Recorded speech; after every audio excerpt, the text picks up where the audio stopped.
So the last time we began to look at data visualization and interpretation. So we've seen how to do the basic plot. Okay, so we see how to make line plots. We have seen that. Then we began to look at how we can specify different line styles and color. We did mention that apart from the default blue color for a single plot, you can decide to change what the color is going to be. Then you can include some specifier, some like markers. Then you can determine that this is not going to be a solid line.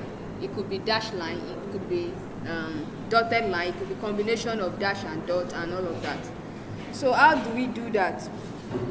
So if you want to specify something like the color, the marker, or the type of line style, it's going to be the third argument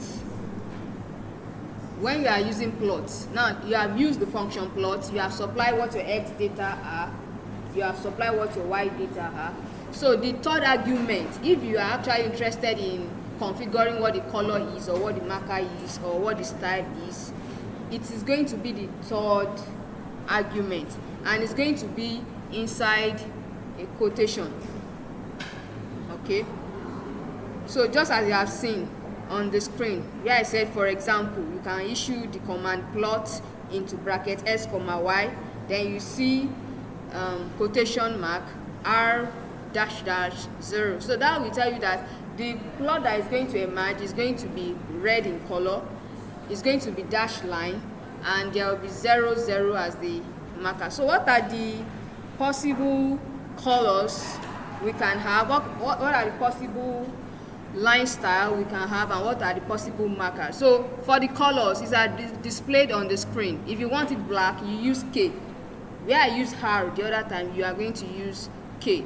If you want red, you use R, you use B for blue, G for green, and all of that. So if you want this solid, just the dash line. If you want it to be actually a dash line, you put two dash lines. So if you know that you are expecting a dash line, if you want it dotted, then you use the column symbol. If you want it to be combination of dash and dot, so you put the dash and the dot. And if you don't want any line, then you put nothing. Okay. So for the markers, you can use plus for plus sign, 0 for circle, star for asterisk, dot for point, as you have seen on the board. So you can use anyone that is of interest to you. So aside from specifying colors, markers, and line styles, you can also provide name value argument. For example, you can specify how thick you want your lines to be. Okay, so how do you do that? You just say line width. So line width is a name. The value that you want is the value. So you say line width equals to a particular value. So you see that we are still specifying the color, the marker, and the kind of line we want, but we still maintain it as a third argument before we now specify that, okay, this is how thick we want the line to be. So you can't swap it. If you be specifying markers, the color of the line and the style, it has to be the third argument if you are bringing in another argument. Okay, so let's go back to the example we did the other time. So this time around, we had three lines plotted, three functions plotted on the same axis. So we had one was blue, and MATLAB by itself, it gave color to the two other ones. But now let's be intentional. So let's say that the second function should have green color, and let's specify the thickness. So the first one should be 3 units thick. The other one should be 4 and 5, so that you see the difference in their thickness by using line width, name argument. Then another thing we want to do is that everything was solid line before, so this time around we want to change it. We want some to be dash line, we want one to be actually solid line, and the last one to be dotted line. So let's issue that command. So what do? We still specify what we want to plot, right? X comma y1. So the first one is going to be dash line. That's the only thing we are changing about it.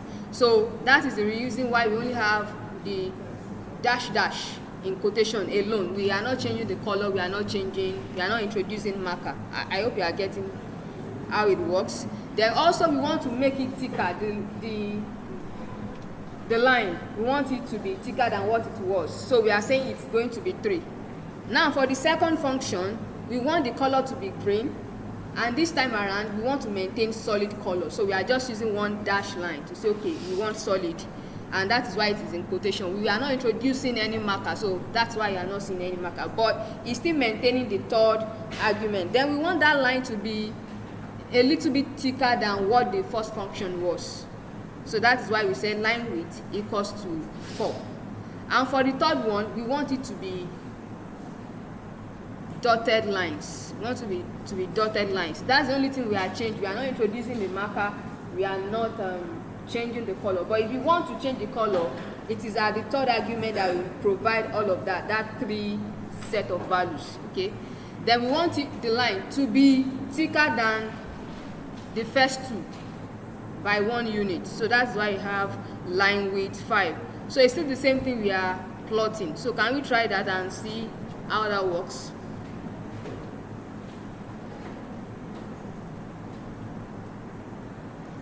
So the range of value for x is from 0 to 2 pi, and we actually want a smooth curve. We want smooth curve. So that means we are going to introduce small intervals in between. We are going to say, okay, let the interval be at least pi over 100 between each data point. Okay.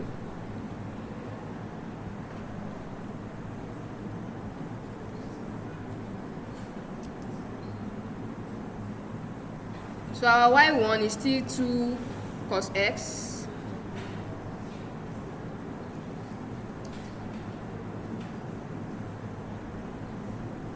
Y2 is still cos x.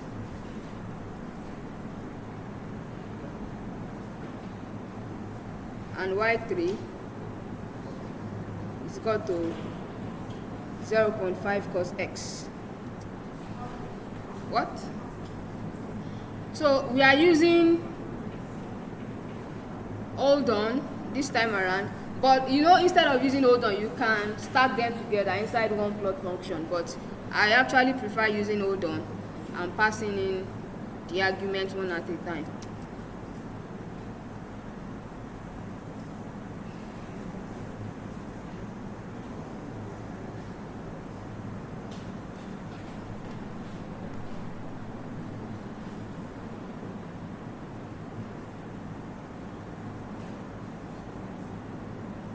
Okay, so you see it has returned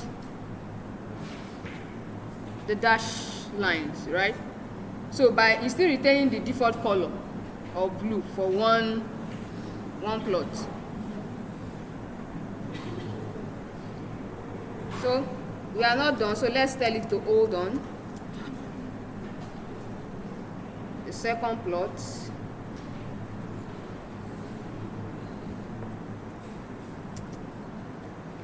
So let's see what it looks like if it's ready. Okay, you see it's thicker than the first one because of the line width that we specified.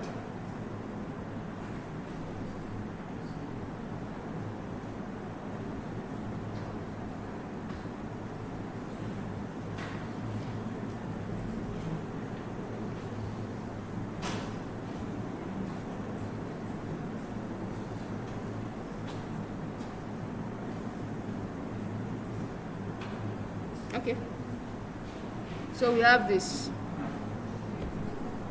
So it's somewhat different from what we had the last class. So the labeling stuff is still how we used to do it.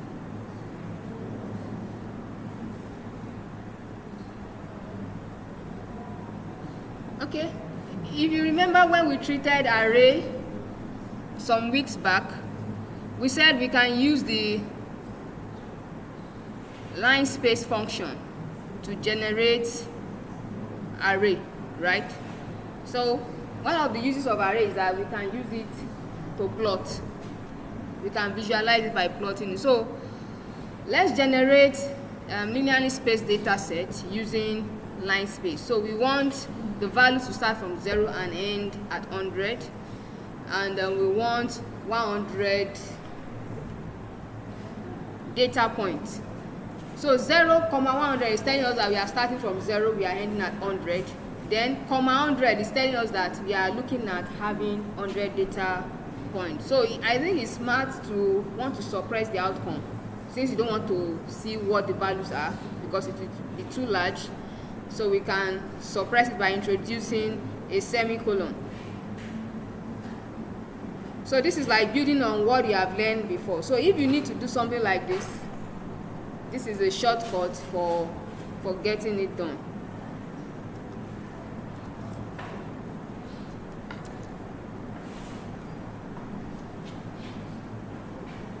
So we create that.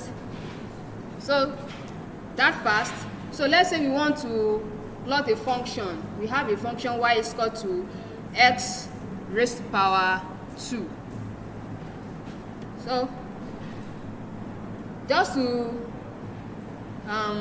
maybe use one of the concepts that I have done before. So this is scalar multiplication.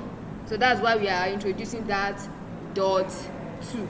But it wouldn't matter if you don't put that dot 2 anyway, since you are multiplying, you are raising by a power of 2, which is a scalar.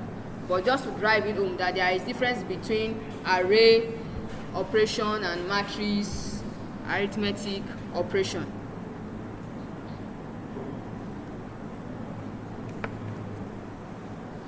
So we have y is that, okay? Then we can make a plot of it.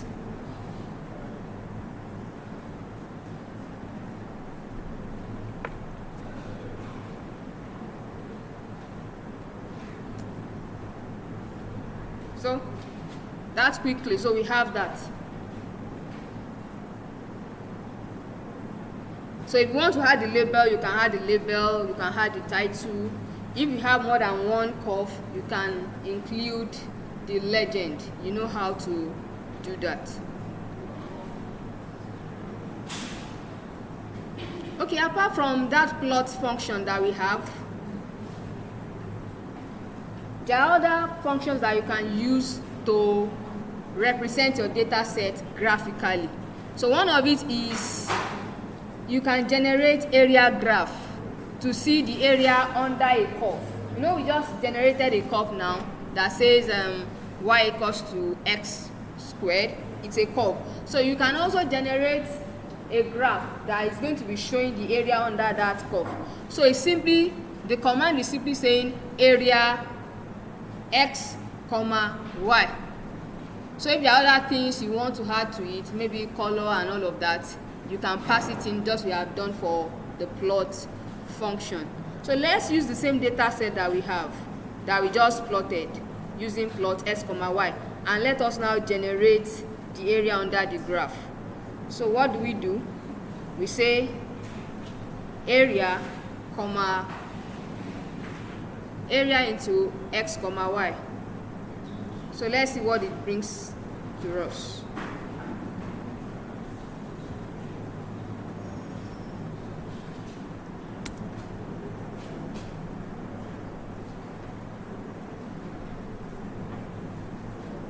So that's the area under the graph shaded for you by using the area function.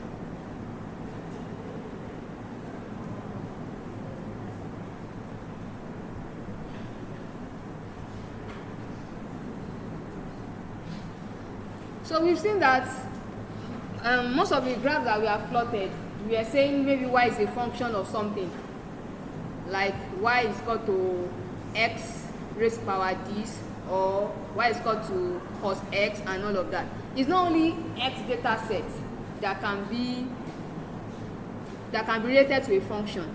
your X data set can also be related to a function, so don't get it twisted. And it's not necessary that your Y data set,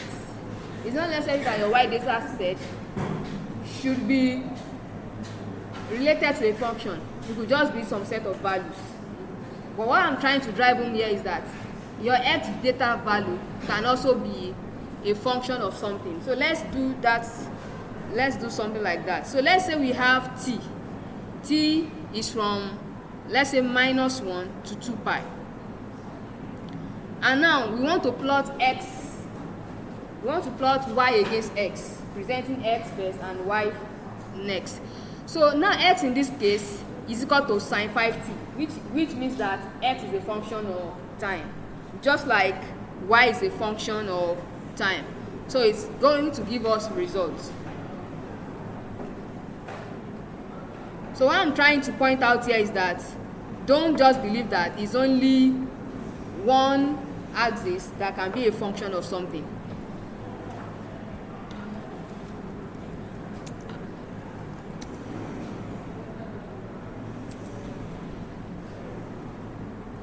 So this first syntax is saying that t is ranging from -1 to 2 pi, and the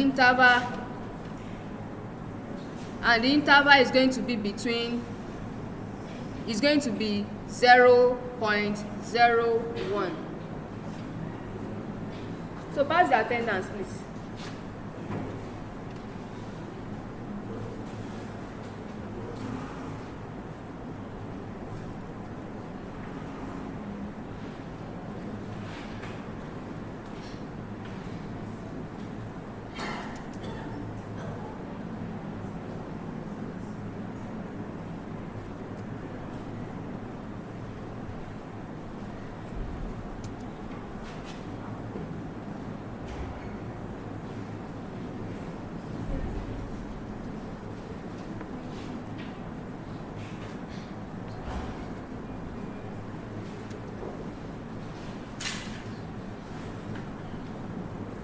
So that's the outcome. It's giving us results. X can be a function of a thing, y can be a function of a thing. So that's it.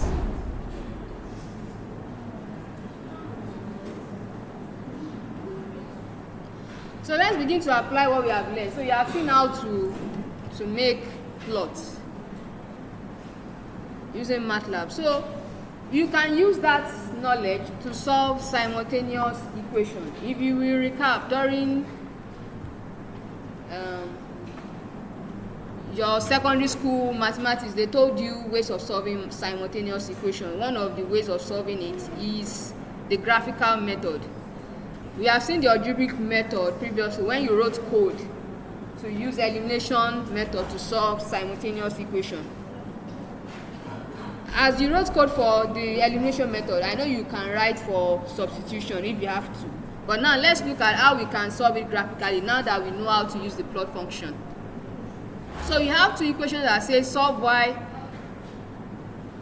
A question that says solve y equals to x plus 1 and x plus y equals to 5. So if you will recollect, those times when you have this kind of problem, the first thing you do is that you make y the subject of the formula, right? After you make y the subject of the formula, then you begin to calculate what is the value of y.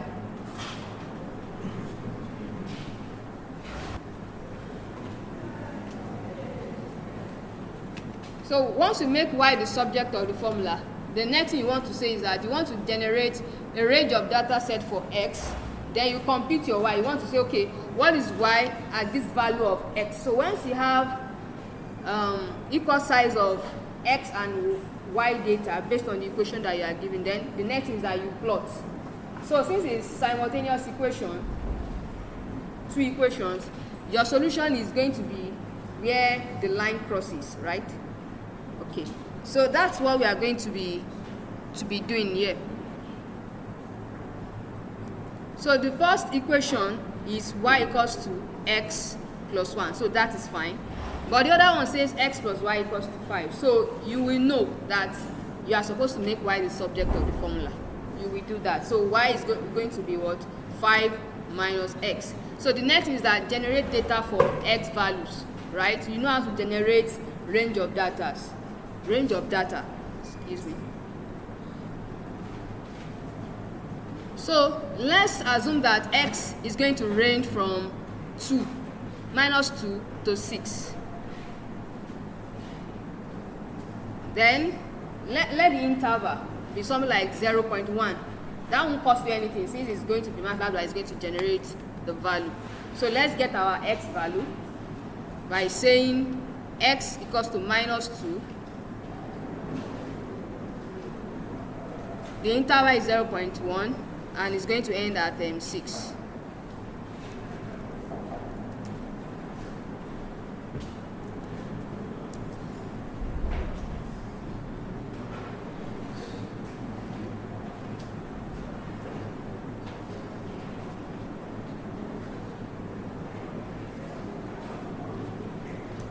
So we have our x value.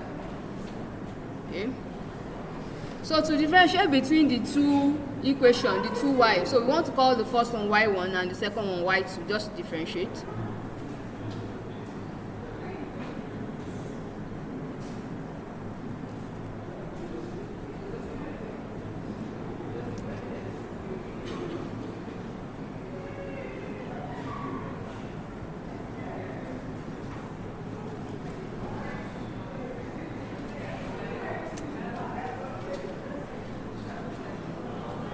Okay, so now that we have this, then let's make a plot. So if you like, you might want to specify what color you are looking at. So here we have said, okay, let the first line be blue and let the second one be red. You can choose what you want. Some might say I want one to be black and the other one to be red. If you want it to be black, you use K. So let me say plot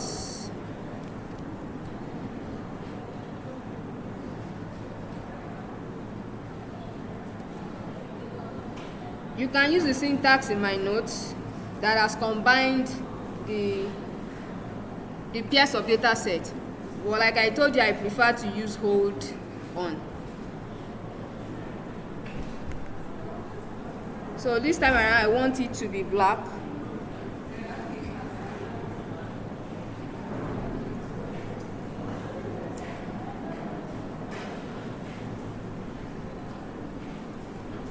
So you see what it has displayed for me, that the line is now black this time around, not the default blue, just because I told it I want it to be black by specifying that the color is K.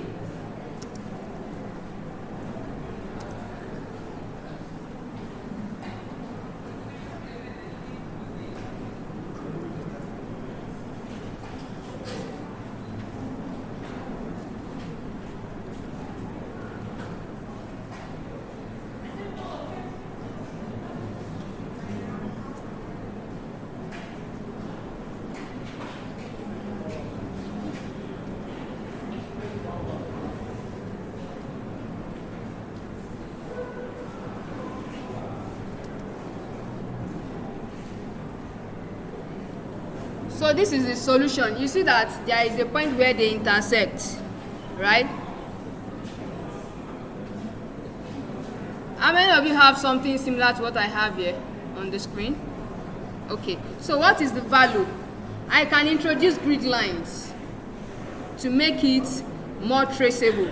So to introduce grid line, you just say grid on. That's one of the ways you can introduce that. If you say grid on,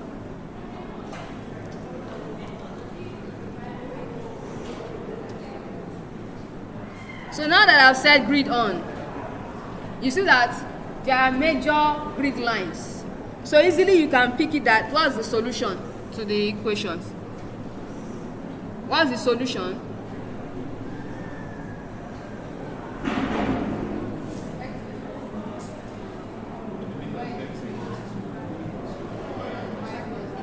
Okay, so that's the solution. X equals 2, y equals 3. So you can edit your graph beyond this. So let's say you want the minor grid line to show, for example. So you can go to edit, So when you get to edit, you can go to axis property. Let's see what happens there. If you go to axis property, what are the things that we can configure? Let's give it some time to come up.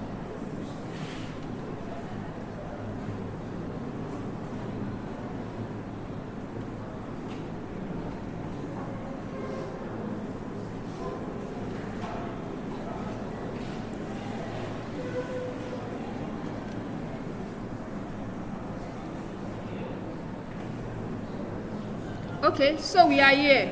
So we are interested in the grid for now, but feel free to explore. So let me go to the grid. So from grid, we have seen that X grid and Y grid are already ticked. So that's why we have the major grid. But what we are looking at is to have the minor grid line showing, so that it looks more like the graph sheet that we know. So you scroll down, you see X minor grid, Y minor grid. So that's our interest for now, because this is a 2D plot. Okay. So you check it, X grid. Did you observe any change? Okay. Then Y grid. So that means if you want to read anything in between the major grid, it's easier for you to read it now. So you can be free to explore different sections that is under this property inspector to make it look more like what you actually desire.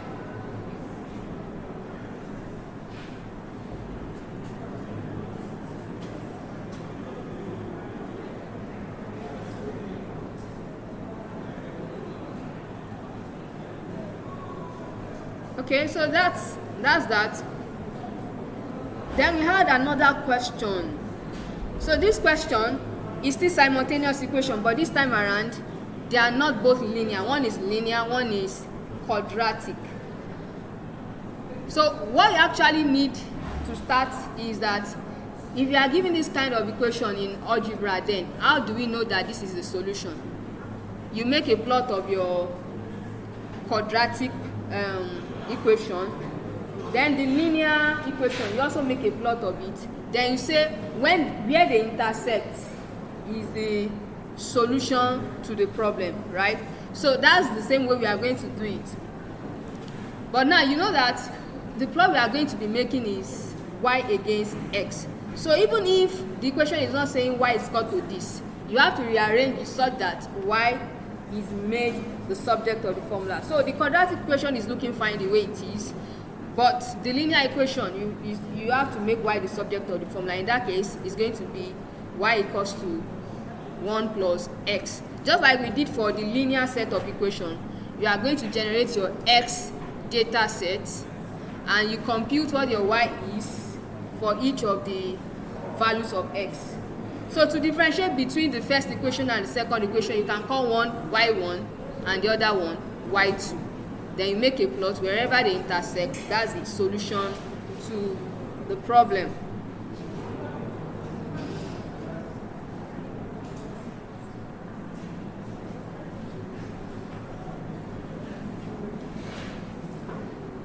So this time around, let's use x ranging from what?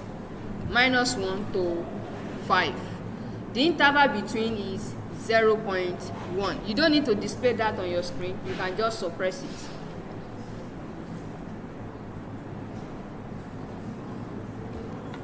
So I like to clear my workspace so that I know I'm starting on a clear page.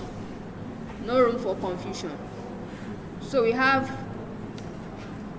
x is equal to this, right? Then let's call the quadratic equation equation 1. So that y is y1.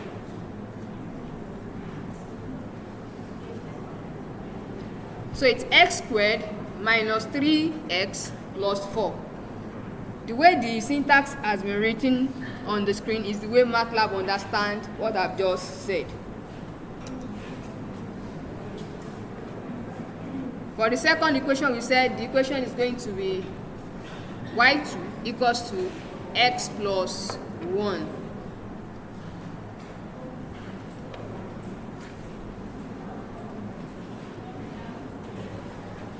Okay. So let's see what it's looking like for us.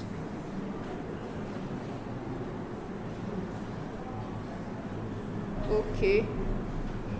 We have not issued the plot command, but we have our values on the workspace. So now let's plot.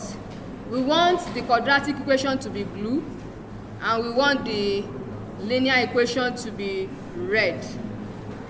So let me just copy what I have here instead of using hold on. Then another thing is that we expect that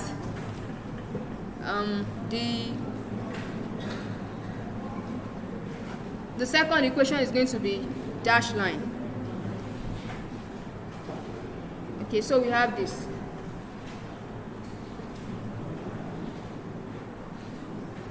So again, we can introduce what?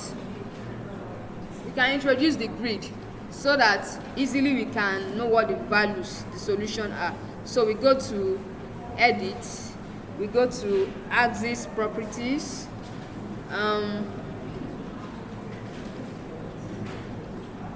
we want the minor grid on for x and y axis. Then we need to, we didn't issue grid on before we came here, so that is why the y grid and the x grid are not yet checked. So you can check it by yourself.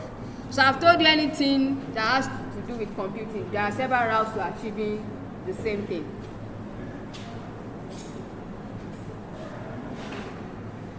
So we have that.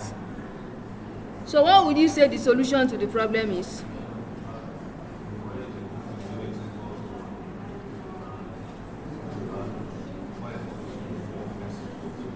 So we can say when x equals to 1, y equals 2, right? When x equals to 3, y equals 4. So that's the solution to that problem.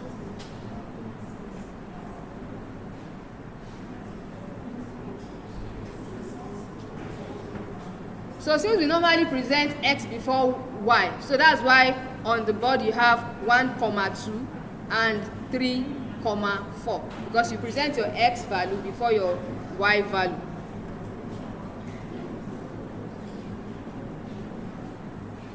So we have seen how to solve simultaneous equations. So you can also solve polynomials graphically using MATLAB. So if you can find the root of a polynomial using MATLAB. Now it's not only quadratic equation that you can solve. You can solve for powers greater than 2, but let's just solve this particular problem. Let's find the root. So how do we find the root of a quadratic equation? Let's base it on your simple algebra. How do you solve that graphically? What? You equate it to, okay, and yeah, and what will be the solution? How will you say this is the solution if you want to plot, if you want to use graphical method?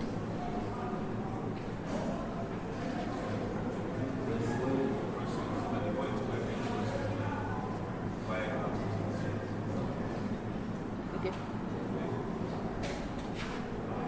So at the point where the curve crosses the x-axis origin, right? Okay.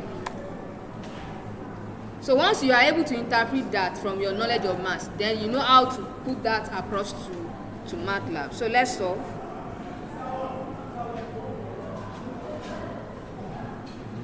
So we have our x values. Our x value is going to range from, this time around, ranging from -2 to 6. So once we have that, we compute our y values. At x equals to this is the value of y, right? So once you do that, the next thing is that plot x, y. I mean plot y against x. Then you look at what point does it crosses the line. the x-axis line. So in this case, the command I'll be using for at that point where the curve crosses the x origin, I'll be using the y line, and I'll pass in 0 into it. Y line equals to 0. Okay, that's the first way I'm going to do that.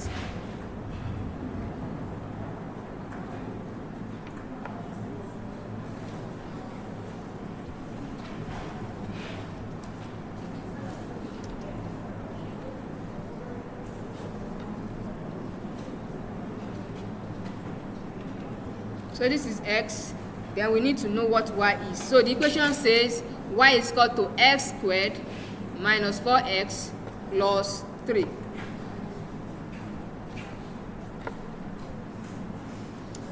That's what the equation says. So now let's make a plot to see how the curve is going to look like. At x equals to this, y is equal to this. So how does it look like? So this time around, we want to specify how thick the line is going to be. So that's why we have line width equals to 2 here.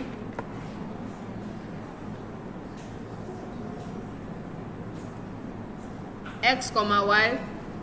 Then the color is blue. Okay. What's it looking like? Let's see if it's ready. So this is it. You see the position of the y-axis, the position of the x-axis. So that's why we want to introduce another plot, which is our y line, and we pass in 0 into it. Then we would like that y line is going to be red and dash line. Normally when you want to trace something in your graph, typically you use dash line. So we want it to look as closely as possible to what you will normally do.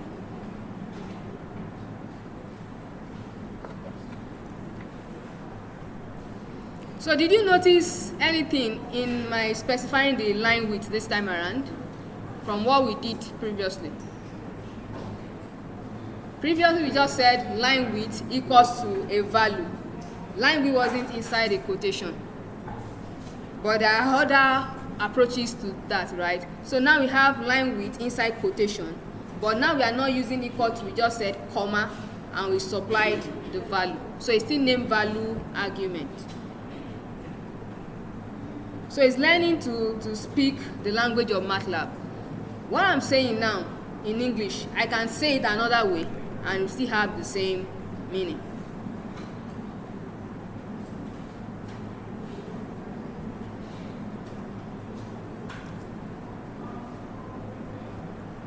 Let's see if it's ready. So it's ready. Okay, we can put the grid on. Let's put the grid on.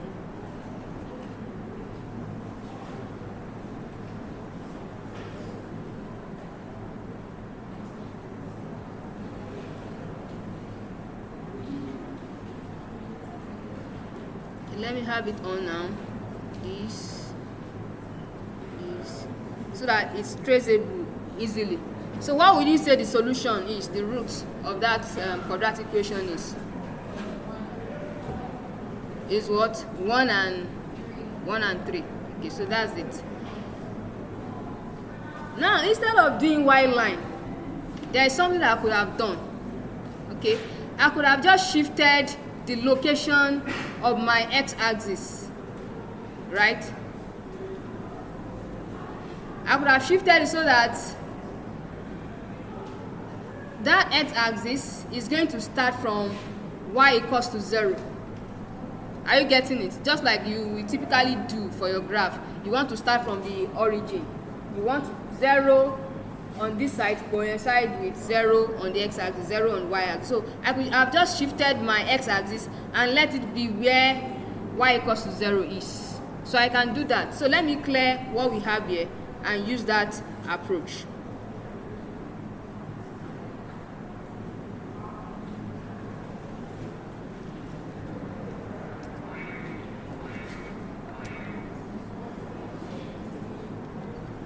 So x range is still the same thing. The function y is still the same thing. I am still making the plot of x comma y. So we still have this, right? So let us go to edit. So from edit we say axis property.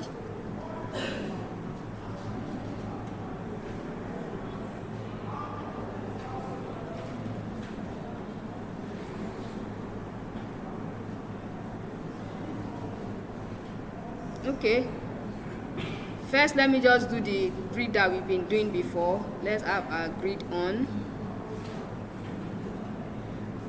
Then let's see axis. Do we have something like that? Okay, maybe above grid we should have something like axis. Okay, we have ruler. So let's go to ruler. So from ruler we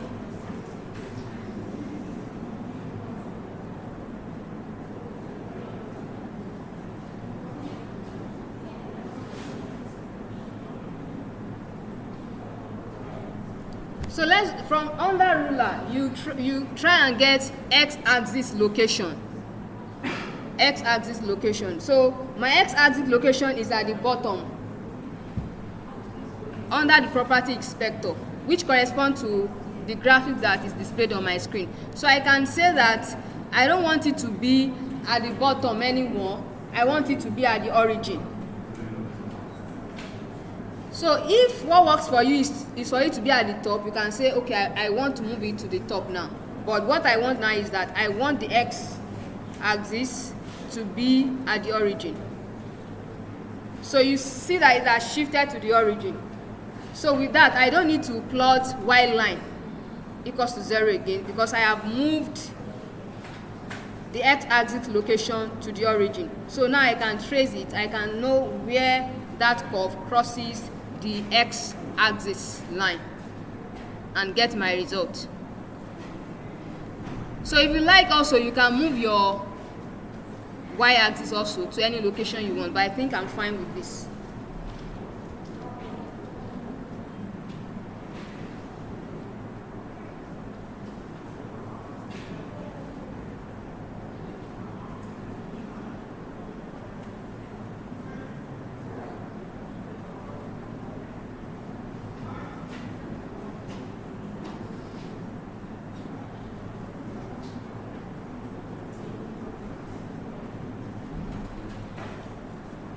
So I think we should stop here. So we continue from where we stop another time.